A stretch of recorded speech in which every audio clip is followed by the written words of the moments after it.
And welcome back. Joining us this morning for an extended conversation on the 13th Amendment is attorney Richard Dickie Bradley. He is no stranger to having discussions regarding states of emergency and issues involving Belizeans who may be disenfranchised by states of emergency. Good morning, my brother. Good morning and welcome to Channel 5. GBM. GBM. We done rebrand. Greater Belize Media. Before I say anything else, I want to congratulate Channel 5 on KTV. Wow. You're a fan? It's bigger, no idea, always idea with books, but it's bigger than the 13th Amendment. I have tens of thousands of people. Can't wait till the news finish. The news they got too long, and need to cut the news and get. But see, I don't know how I feel about that, and perhaps, and I'll be honest with you, right? As much as I respect our product, 13th Amendment is a national conversation. Yeah, but for everybody should be eagerly anticipated to have respect to KTV, right? But this thing is a national discourse. Let's start with your position, your personal opinion on what is proposed with this 13th Amendment. Well, my personal opinion doesn't really matter. I think what we should say is that... Why does it matter? I'll come to that part there, but what we should say is that this is probably the first time since independence in my lifetime that so many attorneys have come out from the two parties and others who are not aligned with any party to basically strike a warning that the 13th Amendment is not a good move. I don't think any of them were for it who attended the poorly attended consultation. The roots people, the street people, the regular people, the working class did not attend. It was mostly like NGOs and attorneys and so on. But major respect that they came out because lawyers are so conservative in our society. They're afraid to get into any kind of controversy. The first thing I think about is they probably lose a client or lose a potential client. So maximum respect to all of those who came out. And 2 Roman Catholic priests have expressed their public concern over this matter. That's huge. If anybody could dodge the bullet, it's the churches in Belize, but they have come out, man. This is big, you know, this is big because people who are educated are saying this just does not look right, sound right, or is not right. You know what is the perceived public fear of this proposed piece of law? It's the fact that public confidence in law enforcement, particularly the Belize Police Department, has been waning for quite some time now. And you could imagine the kind of powers that the police officers would be able to wield if they decide that since any particular area in the city becomes a special area or a hot zone, so to speak, they could just come in there. And they're not going to be knocking and asking. They're going to be kicking down doors and pulling people out of their bed. Not that they haven't done so before, but now they can perhaps do so with impunity, carte blanche, so to speak. That's a fear that has been shared with me as a reporter. Yeah. No, that is in fact the sentiment in the society. It shows that attention need to be paid to, especially in these times, you know, we have failed as a society to kind of protect our young generation from the violence that is so pervasive on American television. And that is the reality. The reality is that the other people who would be affected, you know, it's interesting that you say Belize City because this is basically a law for black people. This is a law against black people in Belize City. The other group of persons who would be affected would be the Mayas. There had been a proposal in writing, I have a copy, where the government is saying that they would change the law so they could pay the Mayas much less than what they would normally be entitled to if the government should decide, which they will decide, to take land to facilitate so-called investors, no? So it would be we Creoles on the south side mainly, and the Maya people deep in the south who would be pulled out and locked up. How? I have a big surprise for both of you and your viewers in relation to, we keep saying like the any time between 1 month and up to a year. That's not what the law is saying. Okay. What? It's worse than that. So, but let me start off, if I can, to say that, to try and keep it simple, because I think your show only goes for, it's much shorter than KTV, that the 13th Amendment is a proposal by the politicians who are currently the government to do 3 major things. There are lots of other things in there that is disturbing, but we can't throw a lot of information on your viewers and listeners. We need to stay focused on the bigger things. So there are 3 major things that this law wants to do. 4 to be exact, because this is not just a law. This is going to be forced into the constitution of the nation, and then once it is in, it is unassailable. Can't go but try fight it in court. You can only fight any attempt to go outside of what it is. So the first thing is these politicians are going to put inside the Belize constitution some things which are alien to a constitution, some things which are not to be in a constitution. So let's start there. 3 major things. There is the proposal to have a to have something similar to a state of emergency, which comes with the full effect of what you just mentioned, empowering the police to pick up citizens and to take them straight to jail. This is the most frightening thing. I'll come back to that. So that is one, that the police can make up a list, which they have done 18 times since 2018. Yeah. Make up one list. Lee boy, 14 years old, 16, people who under the law are minors, and go with them and carry them straight to jail. Yeah. So that is one. The other thing they want to do is they want to, somebody come up with a bright idea and make you have a gun court and a gun court at the same time. So they want to put into the constitution that there's no going to be a gun court in Belize. And then the third one is unheard of, that any person who was grabbed up, herded into the back of pickups and bus and all over the place, including women, by the way, and taken to jail, none of them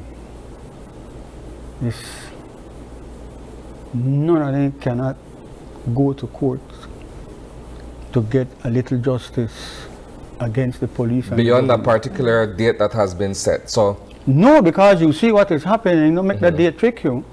That date, the 26th of last month or what, May, is there because they will no longer be using SOE. They'll be using special areas, so you can't sue for something when not happen again. So, plus they dare not say that a court decision which has said that the SOE, as it is applied by the police and the government, that is unconstitutional and you have violated the rights of your citizens and you must pay for it. How do you respond to Minister Musa and AG Sylvester? They were here last week on the couch talking about this, saying that they're both attorneys.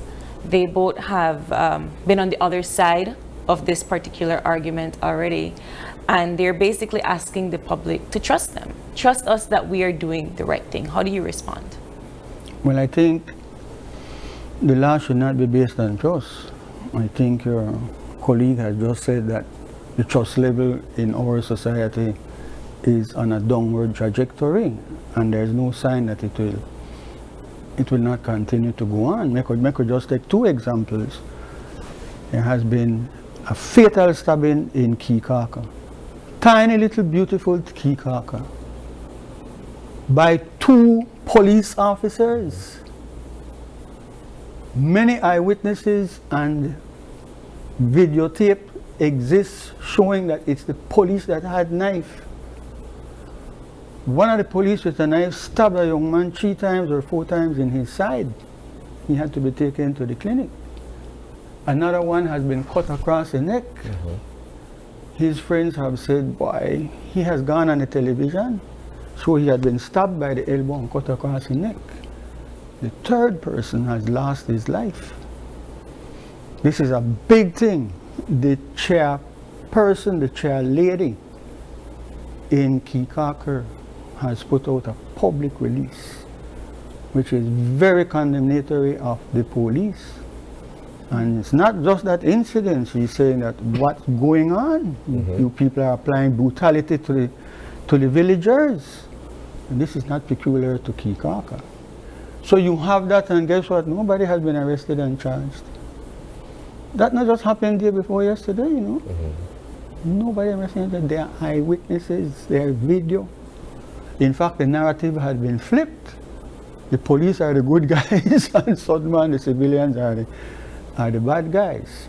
And then you have this outrageous, unacceptable shooting of a grandmother and her disabled grandson in the sanctity of their homes.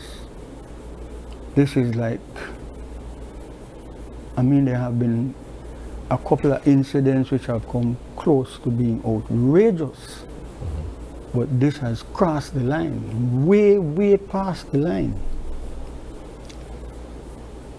The situation is that at minimum, the state should have put up a reward. $20,000 leading to the arrest and conviction of whoever involved in that. There must be a public vow that, like Chester would say, no stone will be unturned until we get our people who are either suspect or... That is not acceptable, so not a peak about that. In fact, when it happened, they use the emotionalism to try and say, no, this is why we need the 13th Amendment. Right. Listen, let that not pass us. We need to find those cold-blooded murderers. So if this isn't a solution, if this 13th Amendment isn't a solution, what would you then propose be it? Because we've been doing investigations, the crime is getting worse. We're seeing not just it getting worse in a state of there are so many unlicensed firearm weapons, but they're becoming smarter in the ways that they conduct their criminal acts. So if this isn't the solution, what is? Well, not because as lawyers we see a problem. This is the state. Michelle Obama had made a fabulous statement that when they go low, we will go high. We, the society, the nation, the government, even the police, we must not go low. We must not get down into the gutter and behave criminal ourselves. We must go high. Now, the government spokespersons have admitted that this so-called special area is not a solution. They're admitting it. It's not a solution. It's just to pause. It's just a pause we're looking for. Reset button. But we need a bigger discussion, public debate on what solutions are available. So here we go, Dickie, right? From the advent of gangs in Belize, perhaps way back in the late 80s, early 90s, when gangs took root in Belize, successive governments have had issues trying to, quell the situation or keep a lid on gang violence. And it's safe to say that many, if not all of them, have failed in their attempt to, keep things together where that is concerned. And as a matter of fact, it's only gotten worse. We've seen the proliferation of firearms into this country. Seemingly can't stop that from happening.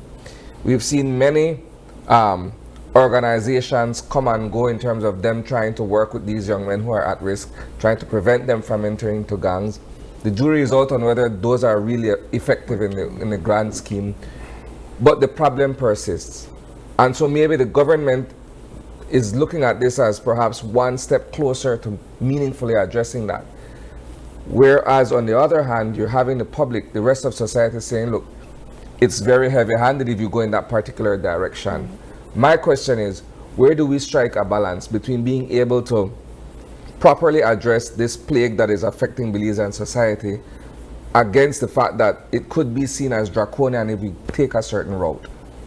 Well, the citizens are wary, and rightly so, and we are not far from a situation where we will just give up and give in and do whatever needs to be done.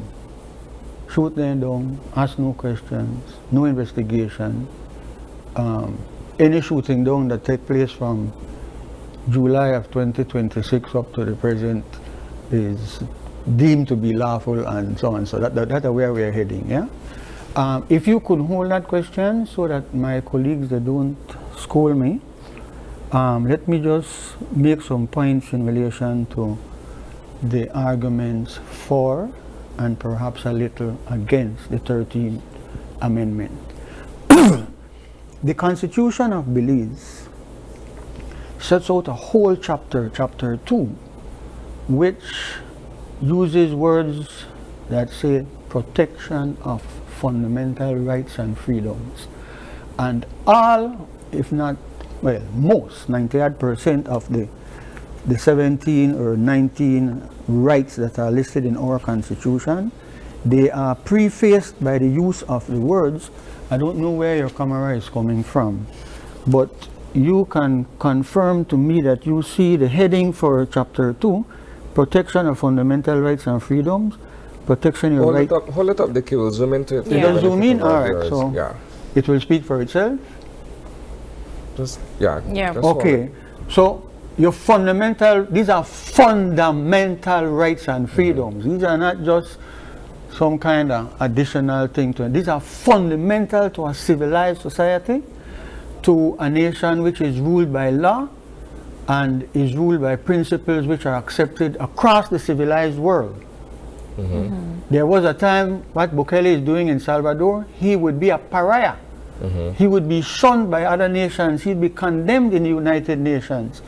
The human rights arm of the United Nations would be visiting down there to find out the truth of what family members are saying that is happening to these people in that jail. But the new world we are living in, including now us, because you go and get me a constitution from Jamaica, Trinidad, Guyana, Grenada, Guyana, all these other islands that have come up through the British system and so. Find me in those constitutions that they have a provision that you could go and kick down door, grab people and carry them straight to jail. There is no such thing. You don't put that in a constitution. A constitution is there to protect your right to your freedom. In fact, that great constitution from America, they speak about your right to your life, your liberty, and the pursuit of happiness. So let's start with the fact that your liberty is so important. The supreme law of this land protects that right. In the chapters that I will focus on, which I won't want to spend a lot of time reading, let me start that section 18 and section 19 are in chapter 2. Those are the two ones that deal with the state of emergency. Okay. State of emergency is included in the fundamental rights and freedoms. But the difference is this. A state of emergency is in the Constitution. And it says clear what makes a state of emergency. Our country is at war. The country has been devastated by ravage is the better words, by earthquake, by some huge force that make getting up in the morning and going about your business, highly unlikely, no shop can open. So force majeure, you can't move beyond that. I think you're speaking French, it's not Latin. Force majeure. You must do paralegal. Forgive me. So, a state of emergency is provided for in the Constitution. It is not true to say that you're just merely tweaking it to come with the 13th. This is not a tweak. You know what this is? This is, and I'm sorry to say it because I support the government, but my mother raised no fool picnic, and I support everything we didn't do. I'd be like, I don't want to use the word on television, but I'd be an educated Jack. You know what is the other word? Maybe name Jack, I have on pink, maybe Jenny. Jenny is Jenny, yeah. Here's my thing, Dickie. But hold for me. The court in Belize has ruled that the manner in which the government, blue and red, the two biggest gangs that we have in the nation, who have brought us to a state of ruin. We are broke and poor still yet from 1981 when we became independent. We just scrounge on every day just to try and live, my boy. And what they have done is to misuse and abuse the provision in the Constitution that when there is a state of emergency, we are restricted by what we can do.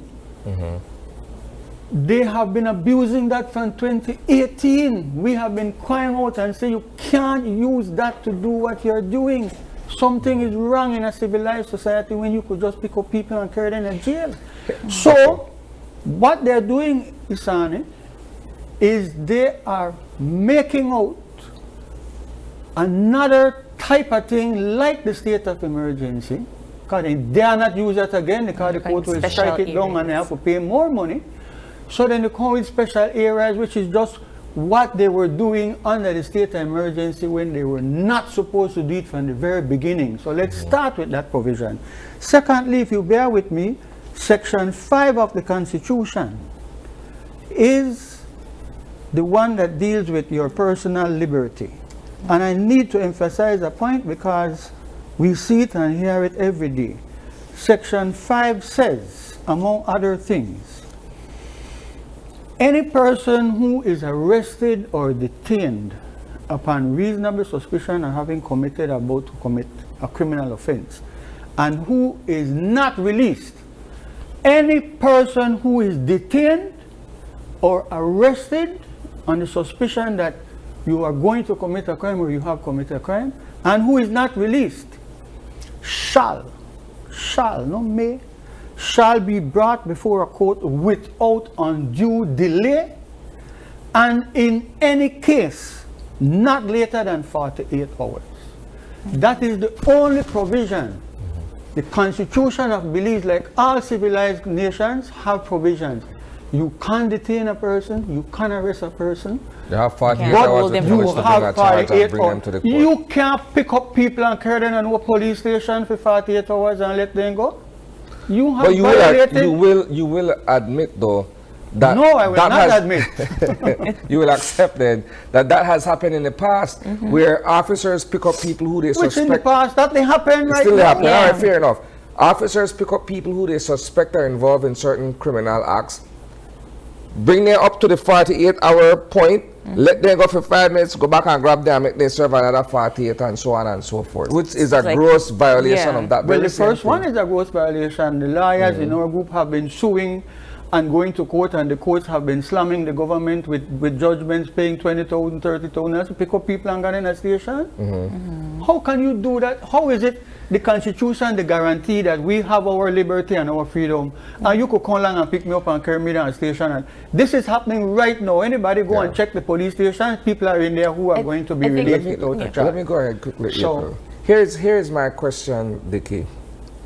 So this proposed amendment is on the table, particularly to address a rogue group of young men in our Belizean society who do not form the majority of us Belizeans, right?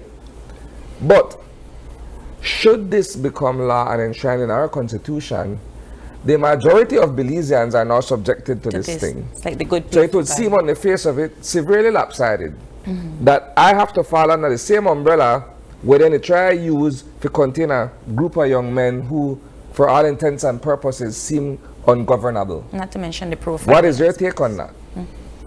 Well, Sani, the situation is, we're coming back to the questions both of you were asking earlier.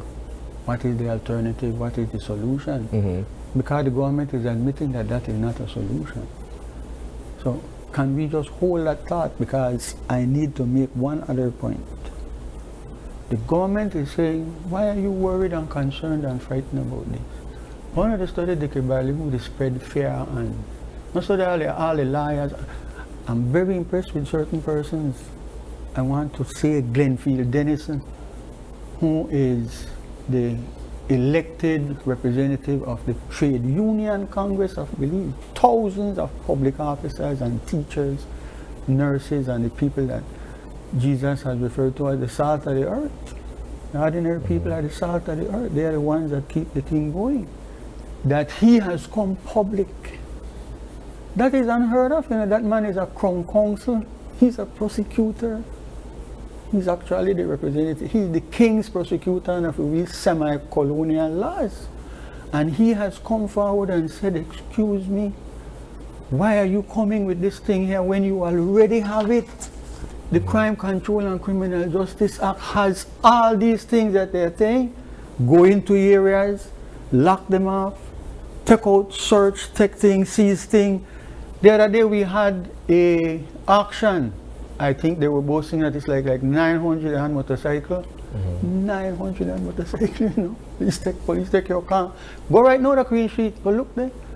Pack up with people, private vehicle. Police officers take your phone and then go in there and watch all the picture with you and your partners and your intimate. Then look for all the things. They even send it out and share it with their colleagues. Even though the Constitution said that your private correspondence is protected. So nobody is holding these persons accountable. No, you can't because of the roots people. They're not going to go grab some higher person and go take their phone and go in there. They are not. They don't only lose their job. They kind of lawsuit they and get there and they owe till they're dead. So it's just the poor people who are taken advantage of. So let's make that other point here. That they already have a law for all the things when they want to put in the Constitution. Let's read two things from the law. One is, the Honorable Minister is saying that this is very important because they know it's not the minister who will be signing anything or what. There's going to be some word for the national security. Some shadowy agent. The NSC will convene and determine. Of which the politicians are the chairperson and the politicians, they sit there.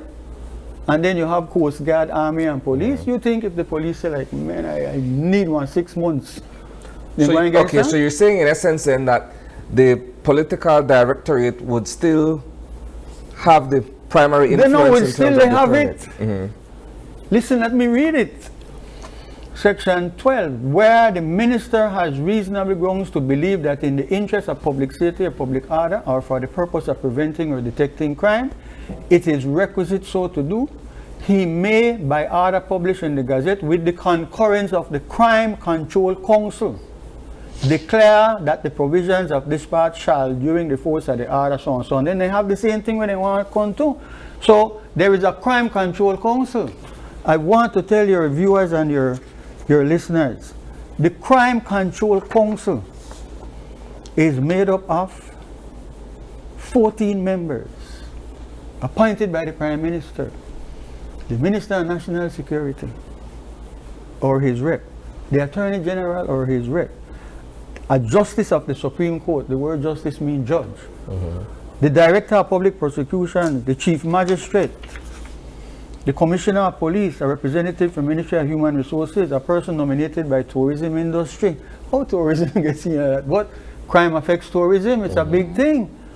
A person nominated by the Council of Churches, a person nominated by the NGO, a person nominated by the Bar Association, representative by the business community, and one person from a body bearing the name Crime Advisory Board, and a person nominated by the leader of the opposition. They have not appointed a crime control. They not appointed this council. It's been the law from 1994. the law provides that you have all these high-ranking people whom the minister has to have their agreement before he can declare any area. It's right here in the law. Neither the red gang nor the blue gang has used the law to appoint and do the thing. Just about to go there. Hold your thoughts. So now they skirted that altogether, even though it's in the books, for them to be able to put this body together and then make a decision. Yes. So to say that this law is going to be much more of a higher level because now the Security Council, some shadowy group of Belize people don't know not know that the Security Council now has to agree. There's a body better than the Security Council. It's made up of a wide cross-section of the people in our society. True, there is no youth there. Actually, Langford would be very annoyed when she hears that they don't have, how you know that young people represented and they are the majority in the country. Yep. But the point is, the law is saying the same thing they want to say. Yeah, that's very important. So that is one area. I want to read the law and tell you what they want to do. Okay. And then we could look at the gun court and we could look at this thing where we can't go to court. How did you know I want to be respectful on your television show? Please be. No, I don't want to be, I will be. I want to tell you, or rather your viewers, actually I am speaking to the cabinet. It's they I'm disappointed. We are disappointed too in the Deputy Prime Minister for allowing something like this to come out. Let's not miss this point. That his constituency is very much worse, but I'm saying he's Deputy Prime Minister. That's it for the whole country. Yeah, yeah. Let me make this point here. This has already been drafted, you know, without consulting anybody. Without him going to the I'm going to say putative. I don't want to use no word because I got the education. But the people who would have made up the country, they don't consult nobody, no lawyer, no nothing. The law done job. Worse. Look at this page here. Gazetted since the 31st of May. It's done in the Gazette long time. Worse. So it has been tabled in the House of Representatives. So isn't it putting the cart before No, this is going ahead to hell with Uno. Yes, hear me out. Isn't it putting the cart before the horse that they would take this action, then now have a series of public consultations? No series, the two are one that Belize and one that Cayo. Or well in Belmopan because it's more convenient. That's it, you know. They're not going to tell the Maya people nothing at PG. They're not going to talk to the Garina Good at Stanquick. They're not going to talk to the Mestizo up north. But it's a piece of law that once amended does not only affect Belize City people or Belmopan as it were. Yeah, it's it affects the entire everybody. Country that stands to be affected by this. Should they declare any part of the country as a special area? So then the public opinion of me not going to a public meeting because it doesn't matter, they're going to do their own thing anyway. They're going ahead, they don't have nothing else to offer the country. This is a shocking situation, you know, that you have a population nearing 400,000. Nobody to consult them. When I went to, just out of my Creole curiosity, I went to the consultation. I was not surprised that nobody can. But what struck me is, my boy, this here is an opportunity to go and speak to people. Speak to the people. When you want a vote, you not only talk to them, you put on money in their hand. Speak to them. What is the problem you have on Partridge Street? Is it lighted up? Is it cleaner area? Listen, I deliberately drive around a whole area this morning on my way here. The grass, I put in one spell, I was so stupid, I put my hand just to get a measurement and mosquito bite me up. The grass is 2.5 feet out of the drain. We are in a hurricane season, for goodness sake, and the drains can't function. This is how bad it is. The problems around us are in front of all our eyes. You can't. Why we have these abandoned yards full up of garbage, full up of rat, and full up of rat the run out that day? Rats are nocturnal creatures. They wait till night, then they come out that day. All over this beautiful city of ours. You like, we are a product of our environment. You know, if you don't want shitty area, you don't turn shit. Fair So, enough. our, Okay, so let me read the chart here. yeah. That could You take need a to quick take a break? commercial Yes. break. You want to cut me off? I want to No, let no, you- no, we're gonna come back with you. No. We'll take a commercial break and we'll be back. It's been an interesting conversation. We have more to come after this commercial break.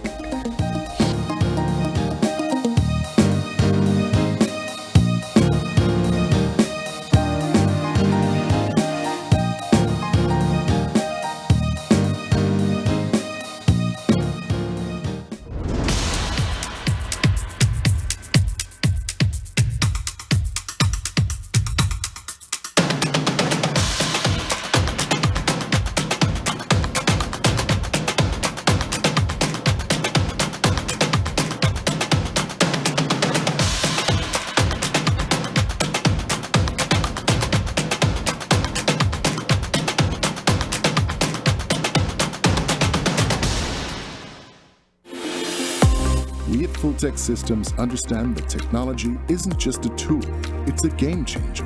At home, smart devices and AI are revolutionizing daily life. In education, tech is making learning more interactive and accessible for students and educators alike. For businesses and government, it's driving innovation, streamlining operations, and unlocking growth leveraging tech for better services, infrastructure, and security. At Fulltech Systems, we help you thrive with cutting-edge solutions, partnering with leaders like Dell, HP, Microsoft, APC, Fortinet, Cisco, and Tomy. We deliver the right products for your needs, whether it's boosting efficiency, improving customer engagement, or scaling operations. Connect with us and let's drive innovation together. Fulltech Systems, your technology center, where you come for the price, but stay for the service.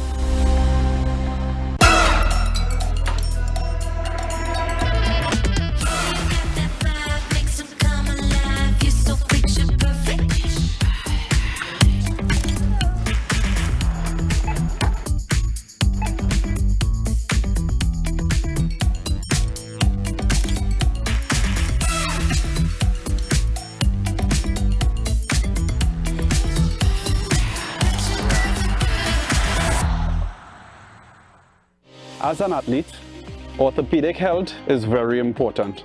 Our bodies can be so strong and yet still so delicate. Injury is something that we cannot prevent. We could try to mitigate the risk of extreme injuries. However, it is very, very important that you know and understand your body. As we get older, our bones are getting softer. It's hard to treat degeneration which already happened. The first treatment is lifestyle modification and the support of physiotherapists. I am Dr. Sergey Adonin, an orthopedic surgeon, and we are watching Caribbean Medical TV. Reviewing Caribbean Medical TV on this station.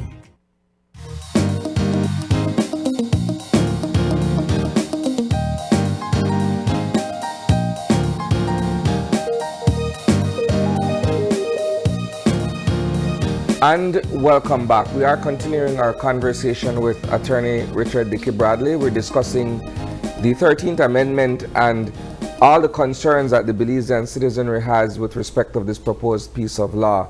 Let's continue, Dickie. So we're talking about the fact that so much can potentially happen once this thing is made law and is ratified, right?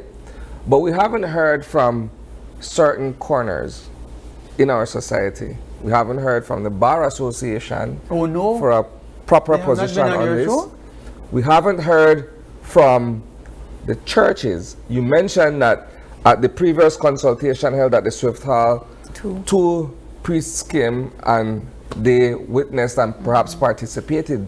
But we haven't had a formal position from the churches at all. And I'll be honest with you, and this is perhaps just me sharing my position on it.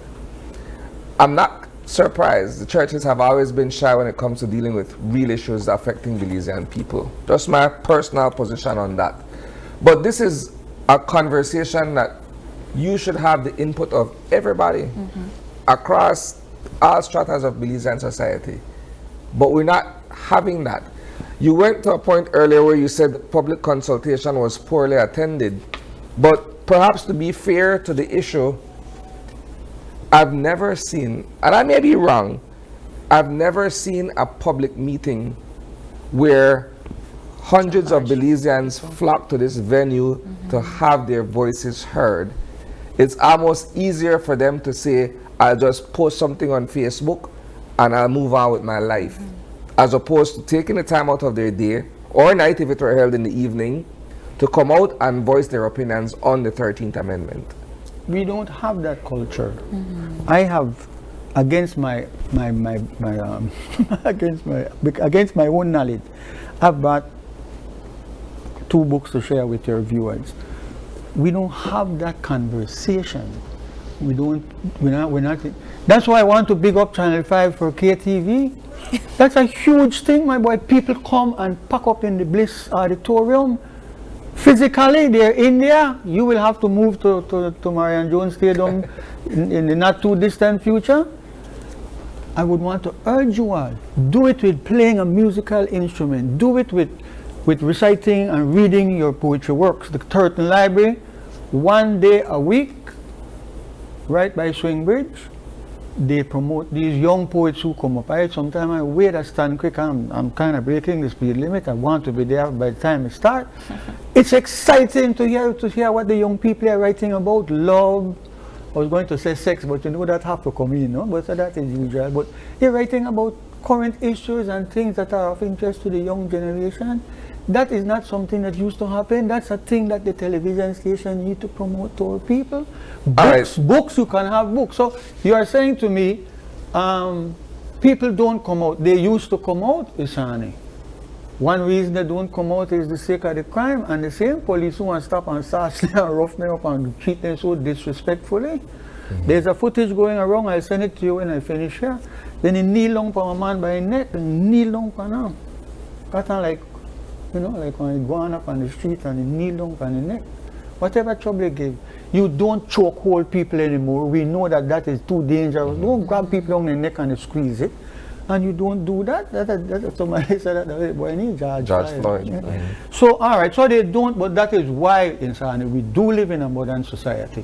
That is why until we could regain back the trust. Can I tell you why people don't go under that consultation? They don't know that they're going, then, okay, well, you got to say. You want to do what you want, it's done. They are so for only them, you say going that and for listen them to it's the a foregone conclusion? Yes, yes. The only thing is that the Constitution says that when you are attempting to make any change to it, you must give a period of 90 days so that your citizens can be properly informed. They're just waiting for the 90 days to be over. So this back and forth with the public, it means nothing to them. So then what can we do then? Well, I'm not the person to ask that, because then I have lived my life and I have burned down places in the city and I have, you know, get myself in trouble. My programmer cry when they carry me to a station. So I'm not the person, because I will advocate some drastic matters. Belize need a big shake-up, you know, April. Belize need a real shake-up. Here's my question to you though, Dickie. As an attorney, you have also represented people who, for all intents and purposes, are known gang members too. Some of these very same individuals who have been swept up in a state of emergency, and perhaps rightly so, they've been involved in gang violence, criminality, and you name it. So wouldn't you find yourself, in a sense, conflicted? Why you fire a shot there at me? I just have to put it on the table. Let me start at the top. Every person in this country, when they are accused of a crime, they are entitled to be treated fairly and justly. And to legal representation. And they're entitled if they can afford it. The vast majority of people don't come. People who they get in and then low level crime don't got no money for God and no lawyer. Don't let it be the impression that all of them they get lawyer and then going on. Only a handful of them, you know. Because you are entitled to that, man. Because if you accuse me of something, you prove it. And if a person feel I'm not able to go into court and defend myself, then go scrape up any money and they go to lawyers. How the big man, how when they take State Bank Island, so don't they go for their lawyers? How we have a situation in this country where, how we have a situation. But this seems to be come to more my of mind. So come to my mind. I put this as like quick as I can. The previous gang, they, represented by their highest alcalde, They went to a hotel in Miami and agreed with the owner of BTL to pay over $500 million in secret. Our money, the taxpayers' money. I understand from those who know that the central bank, the nation's economy wobble when they make that check there. $500+ million. We don't stop there. The current government agreed, and the media have a duty to be the citizens and taxpayers of the country to get behind the Freedom of Information Act and if necessary go to court. Who all sat in a meeting for the representative of the owner and got the government to pay? All right, Dickie. Hold on. You're digressing from what I was Yes, asking but you I want though. to get this point across to you. Yeah? $200 million you old pay down the yard, and a further $200 million towards settlement of lawsuits. When you add that up, you're talking about, if you count the $90 million that was paid when the new government came in with the old government cards, you're talking about over $1 billion or something. There are lots of money that has been paid. Nobody has been held accountable for nothing. Who did at a meeting for agree that we could take millions of dollars and pay it out? So you are saying, oh boy, they managed to get out of trouble, kick down and down and grab them and carry them in jail. And I want to read the provisions for you right now. But crime is bigger than that, true? Then kind of economic crimes are what is causing the problem in the ghetto. That people can't get a house, they can't get skills training, they can't live in good environment. So it's so easy to scapegoat everybody. But that's from an economic perspective, and I can respect that, right? I'm asking you, don't you find yourself morally conflicted when you look at a situation where the state is trying its best, perhaps, to be able to address a particular issue, in this case, crime and violence and what have you, but you're also representing some of the very same people who are perpetrators of crime and violence in the face of what the government is trying to do with this piece of law? Don't you find yourself a bit on, you know? I'm showing you that the government itself is engaged in some of the biggest crimes against the people of the country. That's why I'm trying to make that connection to you. How the lawyer represents all them wealthy people, they buy up. Can I tell you something? There is no whistleblowers law in this country, which is important for us as a young democracy. There is no political campaign financing law in our country. There has been absolutely no attempt to reform the ministerial lands, where you all as journalists here. Listen, one sitting prime minister said that is a cesspool of corruption or a hotbed of corruption or some such word. We are not about making our society better, you know, everybody to only feed, you know, words of the immortal Chef Ramon, that just feed us, it's getting worse. So if and so when that happens, you are disenfranchising the rest of the population, because we are not Saudi Arabia, we're not the washing of money and so. Limited funds, and it's going in one direction. You know what, the union leaders have shared some information with me, which, you know, I really should let it out on your TV show, but we're not here for that. I just wanted to say, if a man comes to me, or a woman comes to me, and let me deal with the woman part, I have defended several women who have stabbed and killed their spouse or their lover because they could no longer live in terrorism within their house. How they beat them, stamp them, drag them around the place by their hair, tell them all kind of things, front and them picnic, over and over and over again. They can come to me. I not charge anything to defend them. They're entitled to that. A person comes to you, Isani, and says that, Dickie, man, chance my boy, man, just grab me up and carry me and charge me for gang member. You know me better than that. And, where your paper? When you look, they have nothing against the man. Now let me jump ahead of myself to say this part here. I owe it to the system to say. The suggestion being made to the society, to our country, in order to justify putting this in the Constitution, is that, well, we need to go in court and we need to go in court because they got like 150 cases where just the languishing of the court system, and the magistrate can just charge and least small money when the penalty that so much years in jail and so. That is so unfair to the magistrate. And listen why it's worse, because it's the very ministry which is responsible for the police. It's the police who are the prosecutors. The magistrate no have It's a conflict of interest. The prosecutors take the case to the court and will say that when the magistrate says, how the week look? I said, Your Honor, we are continuing this case today. Tomorrow we'll start this one. It's the prosecutors who decide when the case is tried. How can you blame the magistrates for that? These people who are working so hard every minute, they get sick because of mold in the court on Coney Drive. How can you even make any kind of comparisons? It is your ministry which is responsible for that delay. So there needs to be reform. This is terrible, you know. This is really unacceptable, and they owe an apology to the magistrates to try and indicate to me that we want to put in a gun court in the Constitution. Which court more important than the family court? Is the family court in the Constitution? You mean they can't just get another Belizean magistrate and say, hey, concentrate on these two things for me? Ask the chief magistrate, can we juggle the magistrates and start to make some? It's the very people who are using their own laxity and negligence, using that as an excuse to interfere with the Constitution. But the rationale is that what? The rationale is, as far as what was shared here on the couch last Tuesday, is that these types of courts exist in other jurisdictions. Much similarly, if you have other matters, there are specialized courts that deal solely in those particular cases. We talk about Belize, we talk about 8 magistrates on Coney Drive and the magistrate in every district town in this country. I don't care what they do at El Salvador. I don't care what Trump they do in America. We care what they happen here. We need to find out. And since you want to talk about other countries, well, then you just tell me about Jamaica and their gun code, which has been there from the middle 70s. You want to import something from abroad? Tell us how effective that has been.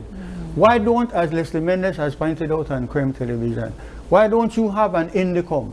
Why you make, and I want to use the word on your television, of us by having the police investigating themselves. In Jamaica, there's a statutory body, indicum, it's an independent investigating arm. When the police do wrong, you can't go to the same. You know that, let me tell you this. I could tell you 1,000 stories. Let me tell you this one. And I'll tell you 2. First, they went to search a house in Lake Eye. A granny and the granddaughter. They put their finger in the little grandchild's vagina. It's on the news, it was scandalous. They will do this, they will do that. Let me tell you another one. They go and search a house, the lady is in her bed naked because it's hot and she's a bit fat.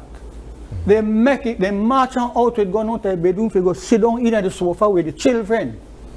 They cry, can't take it. They come to me and tell her, Mom, who tell you if you go to any professional branch, they mislead you. Nothing will come out of it. No, Mr. Dickie, just please go with me, make a complaint because the chance me, I feel so shame in front of my. Nothing come out of it, my boy. Nothing will come out of it. How long we don't have that foolishness that the police investigate themselves? With all, you all have, and I thank you all because when people bring their story, you all do care some of these stories so that we could have an idea what is going on in the country.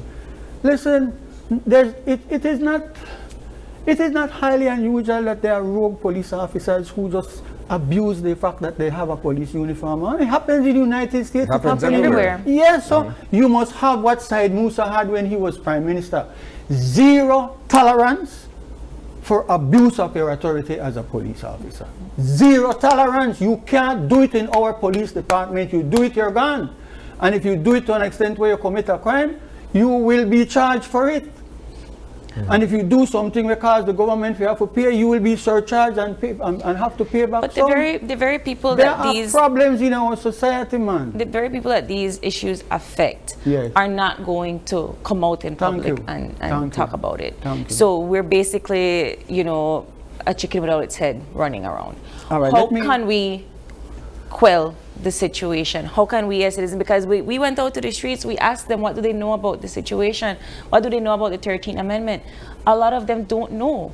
A lot of them don't understand what it will do to them. In fact, a lot of people don't even know what's in this Constitution. They don't know their rights. They don't know What a half of the sad time that they commentary. can that they could fight some of these police that have violated their rights What before. a sad commentary that is. That goes both ways though, right? In- Because part of it rests with the citizenry to be able to educate itself. No, Indeed. they Right? can't do that. Part of it also rests with the state in terms of being able to create the kind of public awareness where people understand what they're attempting to do. Yeah. That's how I look at it. Because I say ignorance to lie is no excuse, right? So you have to be able to educate yourself on something that can affect you. In much the same way that the persons who are going to enforce it should educate you as to what it is that can happen as a And hold consequence. themselves accountable to the law as well that they're serving. This is 160 odd pages. You can't ask the people to To read educate that? themselves. Yeah. That's not a 160 tall pages order is- to ask someone to What read kind of 160 We pages. read Dickie. newspaper. We are tackle this. That's a half a day read. That's not a tall order to ask someone to familiarize and acquaint themselves with the laws that govern this country. No, this is only one law. There are hundreds and hundreds of laws. But no, when we do that, what we are doing is that we do not appreciate what the Bible has taught us.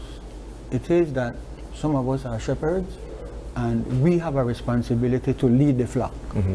You know, the reason why I have plotted this is because I brought one of my favorite authors. This book is a must read. I want to ask all my friends who are in the teachers union, please, every teacher should know Animal Farm. And they should stop make putting sure it that That's right. all their students know Animal Farm. And what does Animal Farm tell us? That It not tells- all animals are equal. My goodness, That no. they- They uh-huh. were taught that all animals are equal. But the moral of the story is that That not all some are more animals. equal than others. That is the I don't think they problem. put that in the schools anymore, if I'm honest. That would be the saddest thing of all. Mm-hmm. Now for think being they're in school reading for Animal you to Farm. benefit from knowledge and wisdom. Mm-hmm. But one of the lessons in here in Animal Farm is just like 90 odd, it's just 90 odd pages. You know, you're saying 160, you could lash that out easy. Listen, one of the lessons is this. This is the saddest thing about Animal Farm. One of the lessons is that they had their constitution and they painted it on the barn in big letters. The animals who could not read, they go and ask the ones who can read to read it for them. And when they thought there was something kind of funny, they asked them, let's go and read the Constitution for me. So I'll give you two examples of what happened, why these poor people have been sold out in a country which is this country that, like, God bless women. When last any of you had a chance to go to Half Moon Key? It's like a piece of heaven broke off and dropped in that part of the water. Especially if you're there when the turtles come up to lay their eggs. But the foundations of this society were already messed up from the very beginning. We made those a long time ago. We haven't fixed it.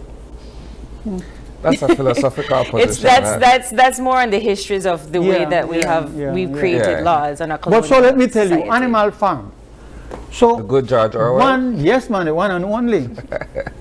In one instance, I think like one Saturday night, they hear nice and raucous because the pigs, who are the politicians that take over the farm, the pigs go and they sleep in what used to be Farmer Jones's house, and then they're in a house. And so somebody will peep in through the window one time, you know, Creole, we will go peep and see where they go on. When they go on, guess what going on? Pigs then cock off in a bed. And the animals, they know that one of the constitutional rules is no animal shall sleep in a bed. So they rush the back and tell them, read it, no animal shall sleep in a bed. They had a 13th Amendment with sheets. So you could sleep in a bed, but you know, if you have sheets. The worst one is knives and quarrel and things to go on. When they go on, guess what? The pigs, they block up. They got bad money in their hand, they drink on street side, block up. They go and they check the Constitution. No animal shall drink alcohol. 13th Amendment, gazetted the 31st of May, to excess. So you could drink alcohol no longer. They changed the Constitution, they changed the rules on the animals, and conveniently ended suit up them, right? that those poor animals, like most Belizeans, struggle to survive, to raise their children, and to try and have a better life while they live the fabulous life upon us. That is the lesson. That is one of the lessons of Animal Farm. So let me read this to you because time will catch me. It doesn't catch you. Well, time will catch up with me. This is saying that an order made by the Governor General for the purpose and in accordance with this section shall, unless previously revoked, remain in force for a period not exceeding 1 month. That's the way we get this, 1 month time from the government. They say, no, it have to be a month, it could just be 2 weeks and so on. Then, it may be extended from time to time by a resolution passed by the politicians, this National Assembly's politicians, for further periods, plural, for further periods not exceeding, in respect of each of the extension, a period of 12 months. It is not 1 month to 12 months, you know. It is 1 month, and then the National Assembly can extend it for periods. 6 months this time, 9 months the next time, 12 months the next time. Long as each extension is not more than 12 months. It's not 1 year, it's on it. This thing is rolling over and over and over against the people of Belize. Can you imagine that? And they don't say that. You heard that at the consultation. You heard that once they start to lock you up, they could keep you locked up. And guess what? This is a good government we have. They not set out. You know, I had an experience just very recently. Joe Cowie, a man I hold in the highest of esteem. Brilliant man, always reading, excellent analyst. He said he borrowed the 13th Amendment, the white paper, and he has the proposed amendments, and he has the Constitution of Belize, and he read it. And he was on a show with our brothers and sisters in New York, and with my own ears I hear him. Having read it, he said to a question from the American Belizeans, he said that I do not for a moment believe that the government is pushing this out of malice, out of malafides. I think you used a French word this morning, no? And it caught me by surprise. And I've thought about it. And it's true, the Prime Minister and the ministers in Cabinet are not doing this out of any malice towards me. They have been misled, wrongly advising to thinking that, why, lock them up, come with something we like, you know? That is what is happening here. Perhaps we can end it on this note then, that the road to hell is always paved with good intentions, right? Yeah. True. Well, sort of hell we're going. I don't know. No, we are trying to avoid it as much as possible. Dickie, it's been a Thank great you so conversation. much for coming. We're completely out of time. Yes, We'll take it out of here. course. And we got to take a quick break, and we'll be back with more Open Your Eyes. Don't go away.